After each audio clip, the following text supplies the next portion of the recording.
This portion is brought to you by Mercury Drug, nakasisiguro gamot ay laging bago.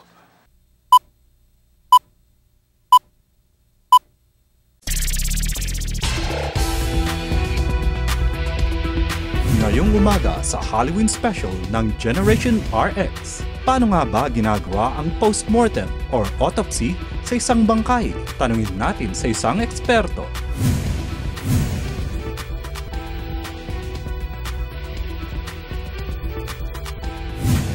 Importante po magandang sabon. At meron nga tayo, ito galing sa Japan. Made in Japan. Alam mo naman pag produkto ng Japan.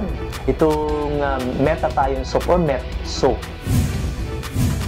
Opening ng Skin Rejuvelate, ating sisilipin. Whirlpool at your service campaign, inilungsad sa Olongapo City.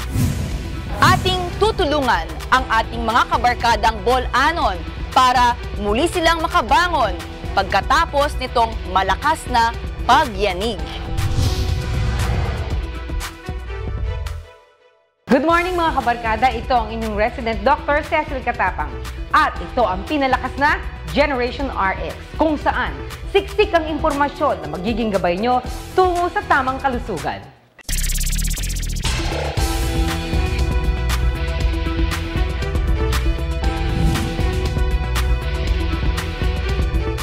Dok, tanong ko lang po, ano po ba yung postmortem? Literally, ang ibig sabihin nun, to see for yourself or auto self-opsy, to take a look. Ito'y isang procedure na ginagawa sa patay para makahanap ka ng mga sagot. Ang mga tanong usually is, ano ang kinamatay ng isang tao? Pagka sinabi mong forensic autopsy, ibig sabihin applied sa law, may mga additional questions yan na sino itong taong to, baka unidentified, or talagang wala dapat question na siya nga yan. Majority ng deaths actually natural.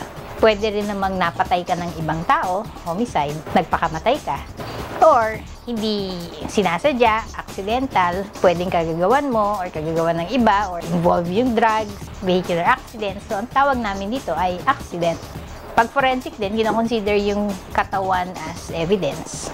So, dapat yung findings namin detalyado, may supporting documentation, tapos may mga materials din dun sa katawan na kinokollect namin.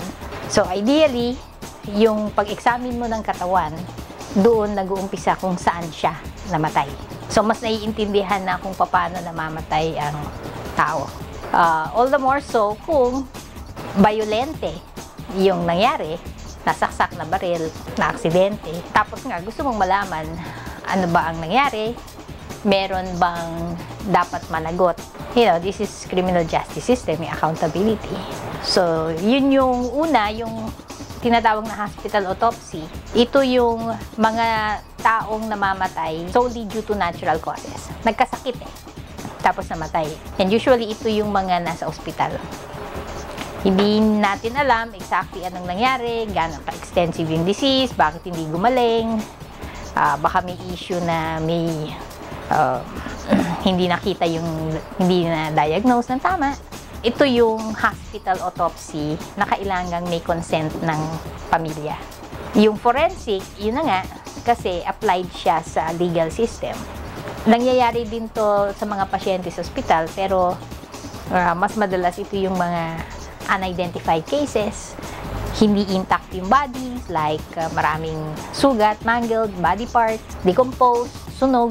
Maging open dun sa idea sana kayo na kailangan talagang examinin yung katawan in some situations. Kasi may mga sakit, for example, na nahahawa, namamana. At mas maganda yung naintindihan natin kung paano, bakit namatay ang isang tao kesa yung kung ano-ano yung mga iniisip natin na haka-haka lang. Tapos lalong-lalo pa kung ito ay tinatawag na medico-legal or forensic.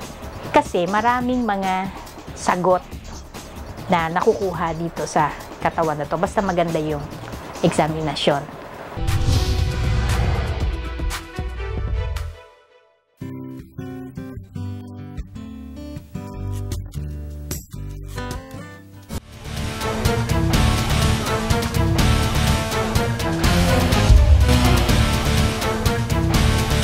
Ang ating tag photo for today, ang pagbababad sa sikat ng araw. Paulit-ulit nang sinasabi na hindi maganda sa katawan ang nagpapaaraw, lalo na sa pagitan ng alas 10 hanggang alas 4 ng hapon. Maaari kang magkaroon ng severe sunburn na pwedeng magpaltos ng iyong balat.